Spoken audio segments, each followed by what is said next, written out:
it going, guys? Welcome back. So one of the biggest countries for producing MLB players outside of the United States is none other than Venezuela. So today I thought, you know what, let's go out there and let's see what the MLB would look like without any Venezuelan players. So what we did was look every single player from every single team that was over 75 overall, 75 plus overall, I should say. We took them out of the MLB, threw them over here on free agency, so they cannot play. We're going to sim up a season afterwards and see how the season does turn out. You see guys like Herman Perez, David Peralta, Jesse Aguilar, Jose Martinez, the guy that the St. Louis Cardinals cannot play because he doesn't know how to play the field. Now he's been cooler off the fantasy team finally. Maybe he can start hitting again. Maybe he can start playing again. That's the secret though. But I picked up his boy Titus O'Neil playing out there. Now I know it's not actually Titus O'Neil, but it looks cool like that. It says T. O'Neil. So I'm like, yep, calling him Titus. I like that. Felix or Felipe Vasquez, Jose Peraza, Eugenio Suarez, my red right there, Contreras. One thing we did see a lot here is a lot of catchers. There's quite a few catchers coming out of Venezuela, I guess. Jose Alvarez, Ender Inciarte, Ronald Acuna, big loss over there. Jose Altuve, another big loss. The Astros, I think, came out the worst on this one here. They lost Altuve.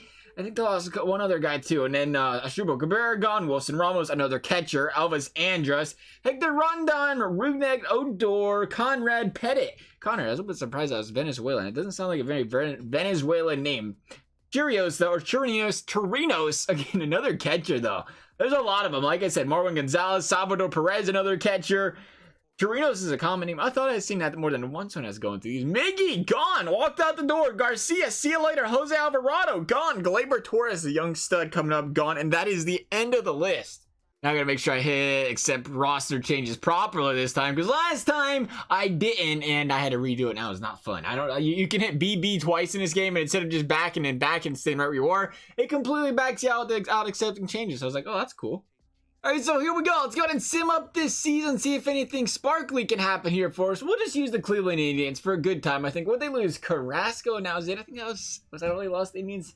I'm trying to think if that's it. Still had a pretty solid overall. I think that was like 7th rated as far as rankings concerned by MLB The Show, at least. 16 and 15 right now, 500 baseball. They're going to have to play a lot better than that to make playoffs. They already lost Carrasco. He doesn't seem to pitch anymore anyway these days as is anyway. I mean, the guy's always injured, so you'd think there's used to missing him, but apparently not. Indians struggling. Battle of Ohio split. I don't know why they don't do or why they do that anymore. I like that. They used to do the 3-game series, 3 games in Cleveland, 3 games in Cincinnati, because it was Ohio teams going up against each other. They did the same thing with other teams every single year for international play, where they'd go out there and you'd have like I think Kansas City and St. Louis would play each other. 3 and 3, 3 home, 3 on the road and stuff. Well, I don't know if they do it the same way for Kansas City and St. Louis and teams like that as well, for just the Reds and Indian series, but they are to the 3 home, 3 and away. I don't know why they did that. I was kind of disappointed by that. I like the 3-game series. It was more entertaining, I think. Little friendly interstate rivalry you got going on there, right? Just like the Browns and Browns and Bengals, except for, the Indians actually win games, and, well, Bengals and Browns don't really do much of that at all. 67 and 65, though. The Indians aren't doing a whole lot of it right now either. They need a very, very strong September, or this team, they're not going to make playoffs, and we may or may not have hit yes on something by accident there. Yeah, it's looking tough. They might not even get to 82 wins right now, the Indians might. Yeah, they did. They did 83 and 79. That is not playoff worthy, Cleveland. Oh, I lied. Yes, it is. Must have been a weak division. Go ahead and take a look at those standings real quick while you're at it. It is the Indians. The Twins missed by 1 game. So did the White Sox. What a performance by the Sox. Red Sox, Yankees, both making playoffs. We see that very often.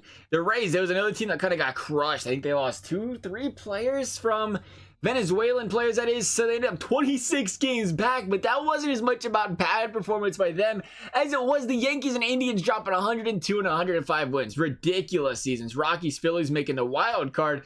Dodgers winning the NL West. The NL Central going to the Cubs. And then the Mets going out there and pulling out the NL East. Solid season by the Mets. The Phillies right behind them, half a game back, but they did make playoffs. We mentioned it with the wild card. Yankees, then the Angels were the other team in the AL to make the playoffs via the wild card. Take a look at the league leaders real quick, just for a good time. As far as batting average goes, it was, what a season by Dustin Pedroia. 350? What happened? Nobody even good out of your division was gone, really. There's a couple guys, I guess, but you would have thought he was going out there playing on easy. No big deal at all. Look at Jesse Winker going 306. I'd love to see Jesse bat 306. That would be fantastic. Home runs, Bryce Harper. Yeah, that's about what he does. What are you about 250? That'll get you about 50 million a year if I had to bet, right? Oh, he batted 294. That is how you know this is a video game, because Bryce Harper has done that like once in his entire life. Sorry, Bryce Harper. You just gotta throw that jab in every once in a while. Jose Martinez is not Venezuelan. I always feel like Martinez Venezuelan, and I'm wrong. It's usually actually Dominican, but he's Floridian, so it's not even that. But I had to check just to make sure there real quick. Encarnacion. Santana's down there, 32 bombs, pretty solid seasons. Like I said, there's Bryce Harper. We'll take a look at RBIs. What does JD Martinez not do? 157 RBIs. This guy's ridiculous. It ain't even fair when he's out there. I wish there was like a full like everything here so I could check out both leagues combined, but there isn't. Did we check out wins? John Lester led the NL. Marco Gonzalez, 21 for the AL in Seattle. How about that? There you go, Marco. Get you some. Go, Marco, go. How do I check out the losses? Not interested. Saves, Trennan, 62. What a season. You can't be upset about that. Edwin Diaz, another one. What is he? Oh, he's Puerto Rican. Okay, Puerto Rican is the ES part of the end of the name. I'm starting to learn what every nationality everybody is by, their names going through this entire list like this. Bumgarner, Clayton Kershaw at the top. Alec Asher with a 2.42. All right, I see you. What a season. Jason Vargas as well, 2.53. Warwick, Porcello, Uvalde, Kluber up there as well. Let's go ahead, though, and start up this postseason. See how things are popping right now. If I, calendar, yep, that's the button we're looking for. MLB's postseason always goes so much quicker. We'll just sim straight through this, see who ends up winning the World Series. It wasn't the Indians because they got bounced in the first round by the Oakland A's. It was the Yankees. The Yankees beat the Cubs. Man, that is just a playoff finals I would probably not watch. Yankees and Cubs. Cubs got swept, though. Can we check out the awards real quick? Should we see if there's any awards out there? Of course we should.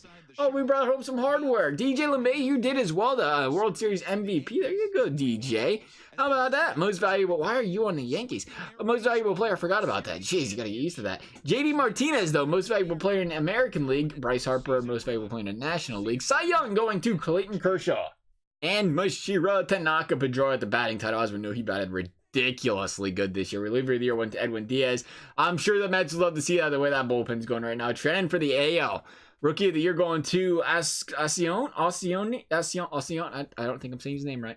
JD Martinez with the Hank Aaron Award, and that pretty much wraps it up. If you guys would like to see another video like this one, as always, please do let me know down below. Otherwise, thank you guys for watching, and we will see you next time.